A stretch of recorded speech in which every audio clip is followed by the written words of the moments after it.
শাখার আহ্বায়ক কমিটির বিপ্লবী সদস্য জনাব খন্দকার শফিউল আজম শিবলু। জনাব খন্দকার শফিউল আজম শিবলু।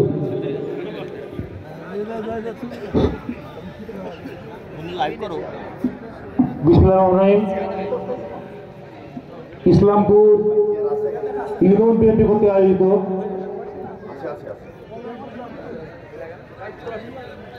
জননেতা ইসলামপুর ইউনিয়ন পরিষদের বারবার নির্বাচিত সাবেক সফল চেয়ারম্যান বালিয়াকান্দি উপজেলা বিএনপির প্রেরণ পুরুষ রণাঙ্গনের বীর মুক্তিযোদ্ধা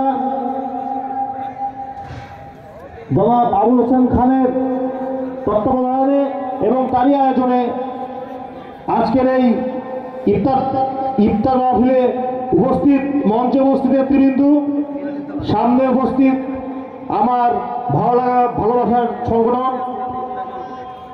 শহীদ রাষ্ট্রপতি জিয়া রহমানের হাতে গড়া সংগঠন বাংলাদেশ জাতীয়তাবাদী দল বিএনপি ইসলামপুর ইউনিয়ন শাখা এবং উপজেলা যুবদল বিএনপি ছাত্র নেতৃবৃন্দকে জানাই সবাইকে আসসালামু আলাইকুম।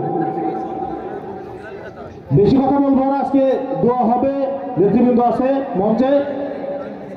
আমাদের লক্ষ্যে আমাদের যুদ্ধ কিন্তু শেষ হয়নি এখনো। আমাদের লক্ষ্য আমাদের দেশ নায়ক তারেক রহমান, বাংলাদেশের আগামী রাষ্ট্রনায়ক তারেক রহমান, তিনি 31 দফা রাষ্ট্র কাঠামো মেরামতের জন্য 31 যে দফা দিয়েছেন সে অনুযায়ী আমরা কাজ করব।